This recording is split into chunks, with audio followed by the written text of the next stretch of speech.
नमस्कारम, जय श्री राम, राधे कृष्णा। श्री बालाजी श्याम सुंदरम क्लासेज की तरफ से आपका हार्दिक अभिनंदन है। हम राजनीति विज्ञान भी पढ़ रहे हैं, भूगोल भी पढ़ रहे हैं, उसी के साथ में इतिहास भी पढ़ रहे हैं।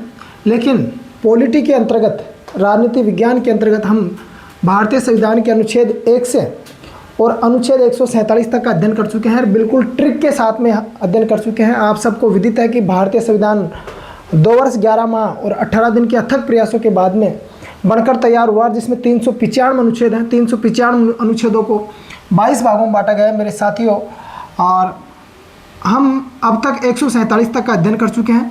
आज हम जैसा आपको दिख रहा है, नियंत्रक एवं महालेखा परीक्षक कैग का अध्ययन करेंगे और ज़बरदस्त ट्रिक के साथ में कैग से जुड़े हुए सभी तथ्यों का अध्ययन करेंगे। लेकिन उससे पहले मेरा आपसे निवेदन है, मेरे चैनल को लाइक, शेयर और सब्सक्राइब करने की कृपा करें। कैग है, कैग के बारे में अगर अपन बात करते हैं तो भारतीय संविधान में एक पद है महान्यायवादी का। महान्यायवादी का पद है महान्यायवादी, और महान्यायवादी पद का उल्लेख भारतीय संविधान में अनुच्छेद 76 के तहत किया गया है। महान्यायवादी भारत का सर्वोच्च कानून वेता है, विधि वेता है, सर्वोच्च कानून अधिकारी है, और ये भारतीय संविधान में संसदीय व्यवस्था की गई है, यानी संसदात्मक शासन व्यवस्था अपनाई गई है। और भारतीय संविधान में जो संसद है और ये संसद की बैठकें होती हैं, उन बैठकों में ये भाग ले सकता है, अपनी राय रख सकता है, बोल सकता है, लेकिन वोट नहीं दे सकता। तो मेरा कहने का तात्पर्य यह है कि महान्यायवादी के बाद में अगर भारतीय संविधान में सबसे महत्वपूर्ण कोई पद है तो वो ये इसका है, नियंत्रक एवं महालेखा परीक्षक का, यानी कैग का, controller auditor general of India का है। और ये भारतीय जो खजाना है, जो देश का खजाना है, उस खजाने का क्या होता है, ये रक्षक होता है, पहरेदार होता है। संचित निधि अनुच्छेद 266 के तहत संचित निधि का वर्णन किया गया है। अनुच्छेद 267 के तहत 267 के तहत आकस्मिक निधि का वर्णन किया गया है। ये दोनों निधियां इसके नियंत्रण में होती है, कैग के नियंत्रण में होती है। अगर हम इतिहास में बात करें कि ये कैग का पद कहाँ से आया है, तो मेरे साथियों ये कैग का जो पद है, ये जो कैग का पद है 1857 में लॉर्ड कैनिंग, अंग्रेज अधिकारी था लॉर्ड कैनिंग, और लॉर्ड कैनिंग ने एक पद का सृजन किया था जिसका नाम था लेखा परीक्षक। लेखा परीक्षक पद का सृजन किया था, लेखा परीक्षक पद का सृजन किया था। और अंग्रेजों ने अंग्रेज काल में ये असहयोग आंदोलन 1920 में हुआ था, और 1920 में लेखा परीक्षक को स्वतंत्रता दी गई। क्या दी गई मेरे साथियों? स्वतंत्रता दी गई। उपनिवेश काल में ही 1935 में भारत शासन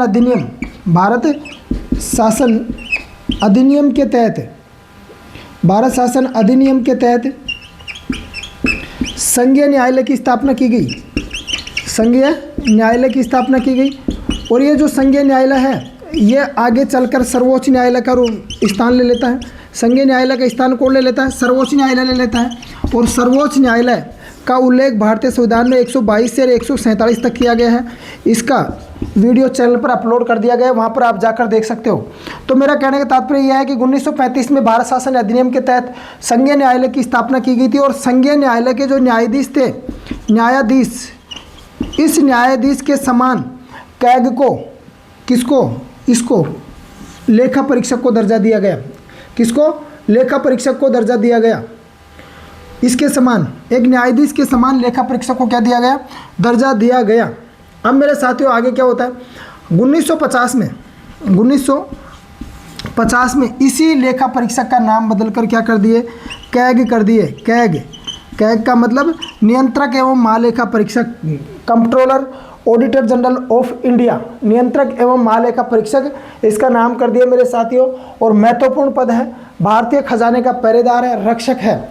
भारतीय संचित निधि और आकस्मिक निधि, दोनों निधियां इनके नियंत्रण में रहती है मेरे साथियों। आप सबको विदित है साथियों, जो कैग का पद है, कैग का वर्णन है भारतीय संविधान के भाग 5 में किया गया है।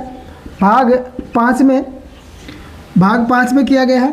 और भाग 5 में अनुच्छेद 148 से और अनुच्छेद 151 तक इनका कैग का वर्णन किया गया है, कैग की व्यवस्था की गई है। भाग 22 भाग है टोटल भारतीय संविधान में। 22 भागों में से पहला भाग तो मेरे साथियों क्या कहता है, पहला भाग संघ के बारे में कहता है। पहला भाग हो, पहली अनुसूची हो, पहला अनुच्छेद हो, संघ के बारे में बात करता है, भारतीय राज्यों का संघ है। और दूसरे भाग में नागरिकता के बारे में वर्णन किया गया है। किसके बारे में, नागरिकता के बारे में। और नागरिकता, एकल नागरिकता का सिद्धांत ब्रिटेन से लिया गया है। दोहरी नागरिकता का सिद्धांत कहाँ से लिया गया है, अमेरिका से लिया गया है। संघात्मक शासन व्यवस्था कहाँ से ली गई है मेरे साथियों, कनाडा से ली गई है। भारतीय संविधान में संघ शब्द के लिए यानी संघात्मक शासन के लिए मतलब कि किस शब्द का प्रयोग किया गया है, फेडरल शब्द का प्रयोग न करके यूनियन शब्द का प्रयोग किया गया है। संघ के लिए किसका, यूनियन शब्द का प्रयोग किया गया है। फेडरल शब्द का प्रयोग न करके यूनियन शब्द का प्रयोग किया गया है। ये फेडरल और यूनियन क्या है, सिनोनियम है दोनों। तो थर्ड भाग में मूल अधिकार का वर्णन किया गया है। मूल अधिकार, राइट्स ऑफ फंडामेंटल का वर्णन किया गया है। और मूल अधिकार का अमेरिका से, यूएसए से लिए गए हैं। और इनका वर्णन भारतीय संविधान के भाग 12 से 35 तक किया गया है। नागरिकता का वर्णन 5 से 11 तक किया गया है। और संघ का वर्णन 1 से 4 तक किया गया है। आगे अगर भाग 4 की बात करें तो भाग 4 में क्या है मेरे साथियों, नीति निर्देशक तत्व है। नीति निर्देशक तत्व है आयरलैंड से लिए गए हैं। कहाँ से, आयरलैंड से लिए गए हैं। और आयरलैंड से लिए गए हैं मेरे साथियों। और अनुच्छेद 36 से 51 तक नीति निर्देशक तत्वों की व्यवस्था की गई है। और भाग 5 में क्या आता है मेरे साथियों, भाग 5 में क्या आता है, यानी केंद्र सरकार का वर्णन किया गया है पूरे तरीके से।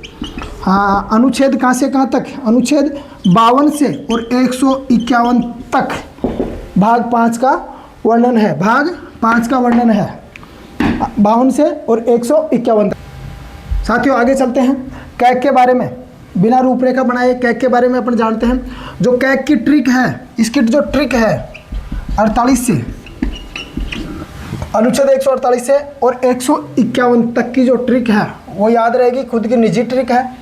और अब से पहले सारी अनुच्छेदों का यानी सारे अनुच्छेदों का अध्ययन ट्रिकों के साथ में ही कर चुके हैं। जो कैग की ट्रिक है, नियंत्रक पावर है केंद्र एवं राज्य सरकार की रिपोर्ट से। नियंत्रक पावर है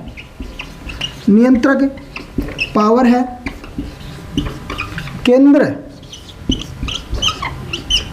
एवं राज्य सरकार की रिपोर्ट से नियंत्रक पावर है केंद्र एवं राज्य सरकार की रिपोर्ट से। अब मेरे साथियों नियंत्रक 148 अनुच्छेद हो गया, पावर 149 अनुच्छेद हो गया है ना, केंद्र एवं राज्य सरकार 150 अनुच्छेद हो गया और रिपोर्ट 151 अनुच्छेद हो गया। अब यहाँ जो 148 अनुच्छेद ये कहता है कि भारत का एक नियंत्रक एवं महालेखा परीक्षक होगा। नियंत्रक एवं महालेखा परीक्षक होगा। अब मेरे साथियों इसकी जो नियुक्ति है, देखो पहली बात, एक तो नियुक्ति कौन करेगा, राष्ट्रपति महोदय। नियुक्ति राष्ट्रपति महोदय करेगा, लेकिन किन की सलाह से करेगा, मंत्रिपरिषद की सलाह से करेगा। यानी पीएम एवं मंत्रिपरिषद की सलाह से कैग की नियुक्ति भारत के प्रथम नागरिक राष्ट्रपति महोदय करेगा। अब दूसरे नंबर पे इसका कार्यकाल देख लेते हैं। कैग का कार्यकाल होता है मेरे साथियों 6 वर्ष या 65 वर्ष, जो भी पहले हो। या तो 6 साल पूरे हो जाए कार्यकाल के, या फिर जीवन के 65 साल पूरा कर ले, तो जो भी पहले हो इतना इनका क्या होता है, कार्यकाल होता है। अगर ये समय से पहले त्यागपत्र देगा तो त्यागपत्र किनको देगा, त्यागपत्र भी किसको देगा, राष्ट्रपति महोदय को देगा। त्यागपत्र भी किनको देगा मेरे साथियों, राष्ट्रपति महोदय को ही देगा। क्या इनको समय से पहले हटाया जा सकता है कैग को, बिल्कुल इनकी पदच्युति हो सकती है। महाभियोग जैसी प्रक्रिया से हाँ समय से पहले हटाया जा सकता है। जैसे सर्वोच्च न्यायालय के न्यायाधीश को उठाया जाएगा, जिस प्रकार से सर्वोच्च न्यायालय के न्यायाधीश को उठाया जाएगा उसी प्रकार से कैग को भी उठाया जा सकता है। यानी संसद के किसी भी सदन में, चाहे लोकसभा हो, राज्यसभा हो, उसमें रखा जाएगा। 2/3 बहुमत से पारित होने के बाद में राष्ट्रपति महोदय कैग को या सर्वोच्च न्यायालय के न्यायाधीश को उसके पद से हटा देगा। अगर अब इनकी बात करें वेतन की, तो वेतन मेरे साथियों, वेतन कैग को वेतन कितना मिलता है? वेतन मिलता है सर्वोच्च न्यायालय के, यानी जो उच्चतम न्यायालय है, जो शीर्ष अदालत है, जो सुप्रीम कोर्ट दिल्ली के न्यायाधीश को जितना वेतन मिलता है उतना वेतन कैग को मिलता है, और उसको 2,50,000 रुपये मिलते हैं। यानी सर्वोच्च न्यायालय के मुख्य न्यायाधीश को 2,80,000 रुपये और अन्य न्यायाधीशों को 2,50,000 रुपये मिलते हैं।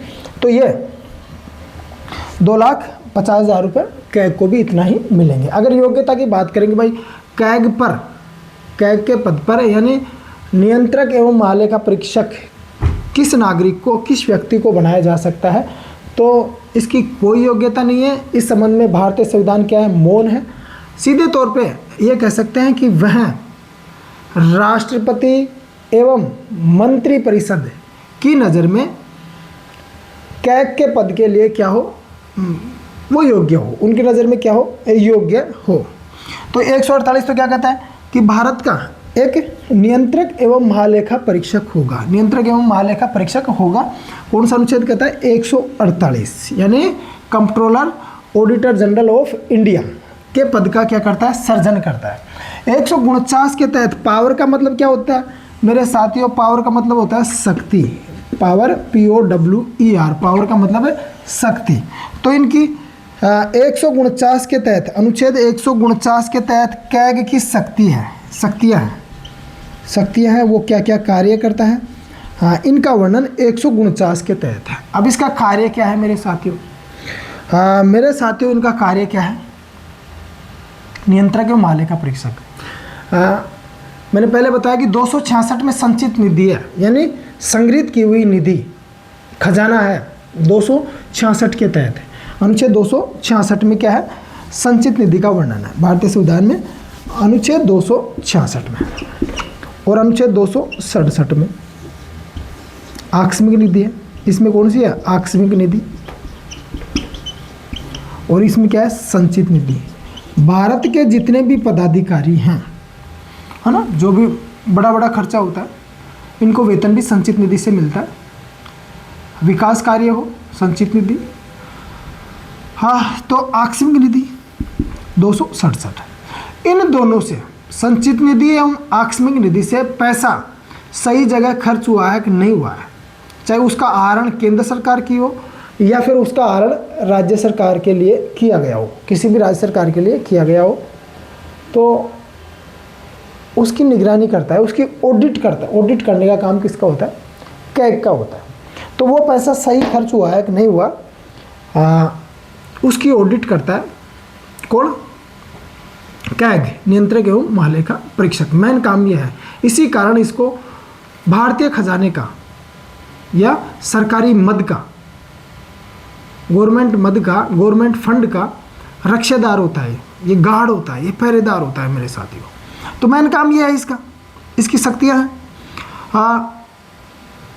150, 149 में पावर, शक्तियाँ एवं कार्य हैं, और 150 में क्या है? केंद्र एवं राज्य सरकार के खाते हैं। मतलब केंद्र और राज्य सरकार है ना, इनके खाते हैं, प्रारूप, लेखांकन, लेखाओं का प्रारूप है। केंद्र एवं राज्य सरकार के लेखाओं का क्या है मेरे साथियों? प्रारूप है, लेखाओं का प्रारूप है। यानी सीधे तौर पे लेखाओं का प्रारूप है, यानी सीधे तौर पे अपन ये कह सकते हैं कि इन दोनों के खाते हैं, और खाते भी ऐसे हैं, प्रारूप लेखाओं के खाते, हाँ, या फिर खाते भी ऐसे हैं कि समान डाटा हो और ऑडिट करने में कैग को सहूलियत रहे। तो अनुच्छेद 150 में दोनों सरकारों के क्या है? खाते हैं दोनों सरकारों के, राज्य सरकार एवं केंद्र सरकार, दोनों सरकारों के क्या है? खाते हैं, लेखाओं का प्रारूप है। 151 के तहत रिपोर्ट, यानी नियंत्रक पावर है केंद्र एवं राज्य सरकार की रिपोर्ट से, और 151 में मेरे साथियों रिपोर्ट प्रस्तुत करता है। 151 में रिपोर्ट प्रस्तुत करता है, और रिपोर्ट केंद्र सरकार से संबंधित जो खर्चा है, भाई केंद्र सरकार ने संचित निधि एवं आकस्मिक निधि से जो भी पैसे निकाले हैं उसकी रिपोर्ट, उसका प्रतिवेदन राष्ट्रपति महोदय को देता है। किसको? राष्ट्रपति महोदय को देता है। किसका? केंद्र सरकार ने संचित निधि या आकस्मिक निधि से जो पैसा निकाला है, आकस्मिक निधि दोनों से जो पैसा निकाला है उसकी सूचना, यानी उसकी रिपोर्ट, उसका प्रतिवेदन किसको देता है? कैग देता है। कैग मेरे साथियों, कैग उसकी रिपोर्ट राष्ट्रपति को देता है। अब मान लीजिए कि राजस्थान जो गवर्नमेंट है, और राजस्थान गवर्नमेंट संचित निधि से या आकस्मिक निधि से राजस्थान गवर्नमेंट को पैसा आवंटन किया गया है, वित्त आवंटन दिया गया है, तो उसकी रिपोर्ट राज्यपाल को देगा, राजस्थान के राज्यपाल को देगा। किसको? राज्यपाल को। कौन देगा? CAG, controller auditor general of India. उसकी रिपोर्ट किसको देगा? राज्यपाल को देगा। अब राष्ट्रपति को जो रिपोर्ट देगा वो रिपोर्ट संसद के सामने रखेगा, दोनों सदनों के सामने रखेगा कि बस अब इतने पैसों का आहरण किया गया है, ये पैसे सही जगह खर्च हुए कि नहीं हुए। फिर संसद उस पर क्या करती है? विचार करती है मेरे साथियों। अब जो किसी राज्य से संबंधित जो रिपोर्ट है एक राज्यपाल को देता है, कौन? कैग। वो राज्यपाल विधानसभा में या विधानमंडल के पास में, भाई जहाँ पर विधान परिषद और विधानसभा दोनों है, तो विधानमंडल के सामने राज्यपाल प्रस्तुत करता है और उस पर मंथन होता है कि पैसे सही जगह खर्च हुए हैं या नहीं हुए। तो ये था मोटे मोटे तौर पर कैग। कौन थे? किसका पद था मेरे साथियों? कैग का पद था। अगर सबसे पहले यानी 26 जनवरी 1950 में सबसे पहले अगर भारत के नियंत्रक और महालेखा परीक्षक अगर कोई बने तो वे थे वी नरहरि राव